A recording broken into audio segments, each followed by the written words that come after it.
Hey everybody, welcome to Airsoftology Mondays, the show that answers your questions, helps you out in a pinch, and also gives you the merits of a tactical spork. I'm your host, Jonathan Higgs, and guys, welcome back to another show. Again, full of great questions. I can't say enough how much you guys do it. And to get this one out of the way, if you guys want to get your question on the show, it's simple. Put it in the comments section below, vote up your favorites, and we'll get on the next show. Stay with it. I do read them all, so just make sure you keep voting them up, keep putting them in each week, and I will get to them. Also got a couple really neat things in since the last show I kind of want to share with you guys. Now, my buddy of mine who owns Mojo Tactical, Dave Tejeda, good friend of mine, he really is big into patches, and his shop has a ton of them. He's actually on Oahu in Hawaii, and I want to show you this because I love Soldier Systems Daily, and he works with them on their Keep Calm and Return Fire patches. Now, I've had this one for a while, the red one, but they've just got the glow-in-the-dark black and white one in, and then the stealth one, which I like too. These are really cool patches. If you guys obviously you see the corner of my patch panel over here, you know I'm a huge patch fan, so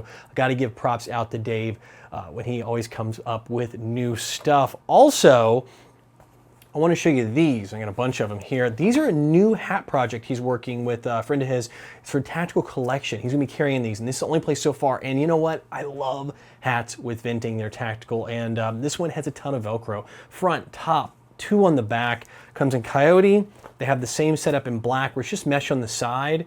And then, of course, we got a gray one. Let me dig it up for you guys that are fans of gray.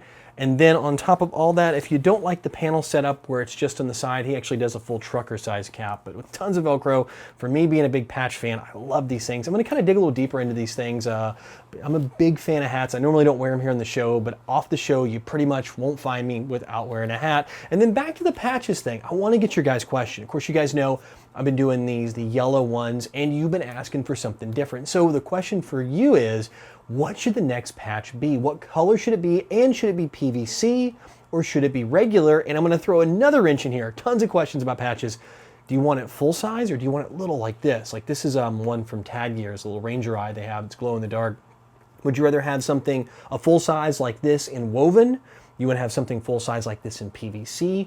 The small one in PVC, only in PVC because you really can't do woven in this. And then if that's the case, either one, what color would you like to see it in the background? You want to see another yellow one, let's say in PVC, or do you want something like olive drab or desert color or camouflage or stealth black or something like that, kind of like what Dave did with this one? Let me know in the comment section below, because that's what I'm going to be using as kind of the barometer for the next round of patches that will be coming out. So now that we got the patches and the show and tell out of the way, let's dive on into what we're really here for, and that is your questions.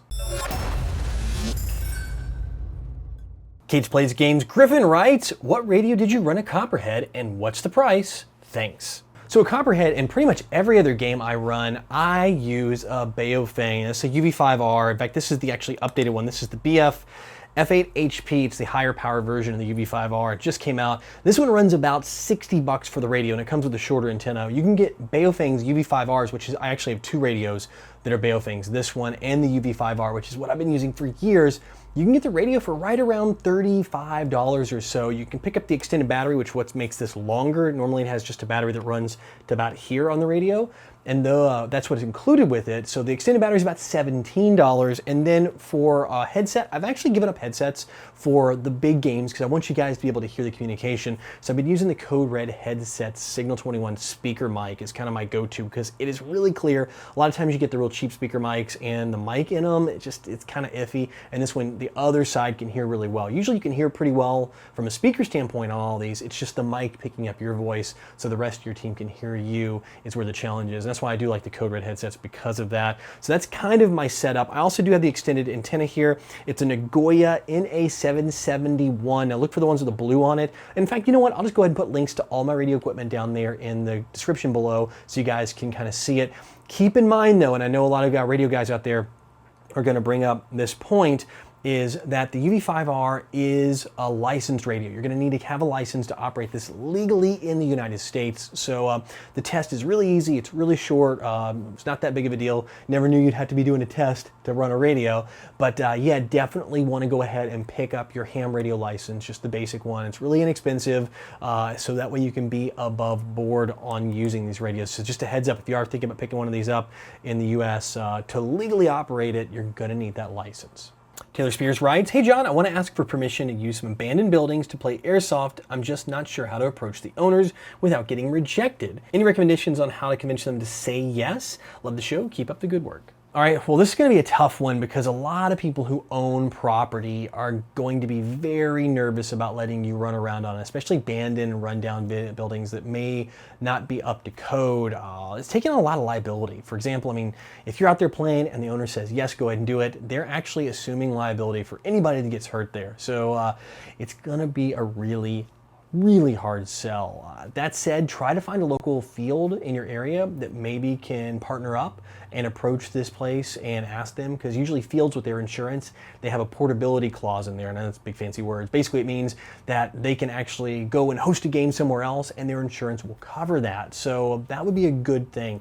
As for you going direct, you're probably going to need to go secure insurance and bring kind of a business plan to them, which I know is way more than you're probably wanting to get into. Otherwise, it is a huge risk for them. If somebody does get hurt, I know it's really low chance of somebody getting hurt, but if somebody like falls and sprains their ankle or breaks a foot or something like that, they can be held liable, which can get expensive. I mean, you're talking medical bills and things like that, or goodness forbid something worse happens. So yeah, it's going to be a really tough one. Do your homework, and the best thing is, like I said, try to partner with a local field, go together and offer it as kind of a business opportunity. The Golden Armor Gaming writes, "Hey Jonathan, I'm new to Airsoft and I'm trying to record them, but my budget is low and can't afford a GoPro. Can you help me?" So yeah, I mean, GoPros are expensive. If you can find an older one, somebody selling like a GoPro, like let's say 2, or an early, like a low end, like a silver version of a 3, you probably can get those pretty darn cheap. So don't give up the fact that you can't get a brand new $500, GoPro 4 Black Plus Edition or whatever. Look at some of the older ones, because any camera will do. Also on Amazon, I've dug around, and occasionally in some other sites, I found contours for sale under $100. And in fact, I think some of my teammates found it. I'll look around to see if I can find any good deals, and I'll put them in links down below in the description if I can track down some sub $100 action cameras that are brand new. But that aside, look at this. Now, I'm not saying use your phone, because I would never use this iPhone 6. I would never take this in the field and use it as a camera, but look at older phones, right? Chances are you probably have an older phone sitting around somewhere, or someone in your family does, and guess what? Most of the time they still have that high-def camera on it. You can always use that as an option. I know it wouldn't be pretty, it's gonna be kind of ugly, and you have this thing like taped to your forehead or taped to a helmet or something like that. Also, another thing you can get is some of the older not iPhones, some of the older iPods, like a little iPod Nano and things like that, had cameras on them. So look into getting those too. I know for a while there was a company that made a bracket for like one of the iPod Minis or iPod Nanos, one of the little micro-sized ones that had a camera.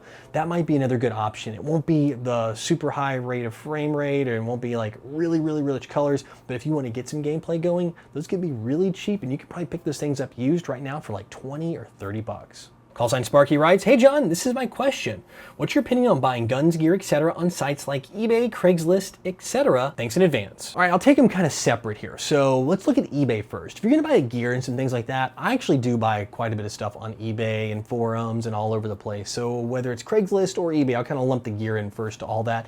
Sure, why not? Go for it. You can probably find some really good deals. I've found a lot of guys just doing like, they're selling their military gear because they're out of the service now. They're transitioning back to civilian life, and you can get some really good stuff for really cheap on those kind of places. The other thing when it comes to guns, though, I don't know. I would probably stick to some of the the Facebook forums. There's tons of Facebook groups, probably in your local area. There's a little more accountability because most of the people in those groups know each other, and you can get like a vouch for someone if they're worth buying from. They're not going to rip you off. Craigslist, I mean, definitely you can make sure you meet in a safe place for guns. And then eBay is kind of the same way. Yeah, you can get some good deals, but here are my concerns. If you're going to buy a brand new gun, let's say on eBay, you need to find out who's selling that. If they're selling a brand new gun, they may not be an authorized reseller of that brand. They might be just picking them up in the secondary market. They could be, goodness knows, anywhere. They could be overseas even and bringing them in, importing them themselves.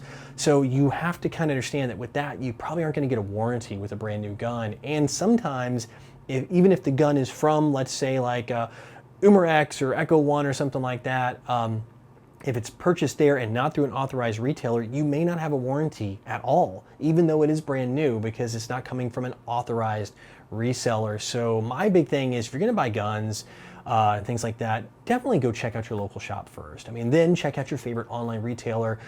Look at those places because, you know, one, support local, two, support the industry, you know, and help everybody out. But three, for you, it's getting a product with the warranty, backup, support from the shop, whether it's online or local, and all the things that come with that. I mean, to me, that's really important. So yeah, kind of, you know, balance out if it's worth picking up. Gear, sure, go ahead and grab it wherever you want to, but guns and things like that, and like name brand accessories that have warranties, I probably would stick away from eBay and probably go with more reputable shops. Your Puros writes, what are your thoughts on Evix Silver Spork? Is it too tactical for the average player, and how is the best way to use it in the field in the heat of battle? So it's seriously OP. In fact, I found that a lot of fields are even banning the Silver Spork.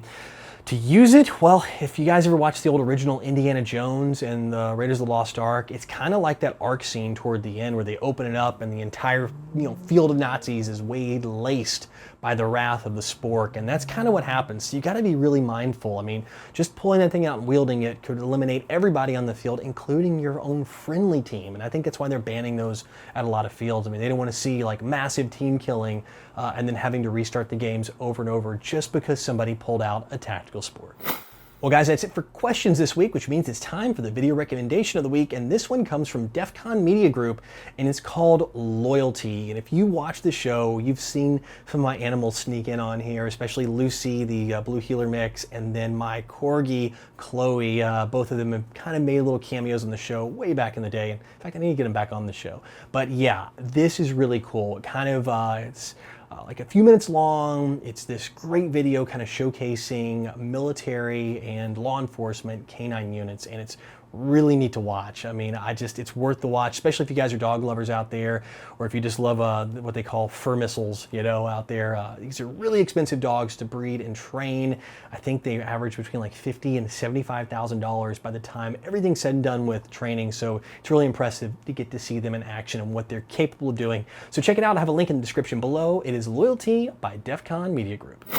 All right, guys, that is it for this week's episode of Airsoftology Mondays. Don't forget, let me know what color patches and what you'd like to see the next time, PVC or woven. PVC will raise the price, though. They're a lot more expensive to produce. So not a whole bunch of money, but they'll probably go up from like $7 to $10. So kind of keep that in mind if you guys are like, yeah, PVC, you know, I'm thinking like 7, probably like 10, 11, maybe max dollars. Like I said, depending on how many I can produce and how much they cost to produce. Also, do you want to see it big or do you see them small like this? Let me know in the comments on that one. Also, coming up this week, don't forget, I promised you last week, I know I lied to you, I'm a terrible human being. My Polar Star review, it's almost done. I'm like this close to finishing the edits on it, just putting a couple video or photos in there. I've got everything else in there, so it is absolutely positively going to be coming out Wednesday this week. So if you guys are watching this, stay tuned. It'll be the next video right up in the lineup. And then behind that, I do have that rail, that M-Lock rail from Airsoft GI. That'll be the one right on the heels of it, followed by, if you do follow my Instagram, all that HK goodness and that G&G AK I mentioned. That's all going to be queued up right on behind all of that. So get ready for that big old flood of gun reviews. But guys, as always, thank you so much for coming here, and thank you so much for watching the show. And more importantly, thank you for being such a cool community down there in the comments section, helping each other out when I can't obviously answer every single question. You guys pick up the slack and you do a fantastic job helping each other out down there below. Well guys, I will see you next week. Don't forget to put your questions in, but until then, go out, have fun, play some airsoft, but no matter what you do, call your freaking hits.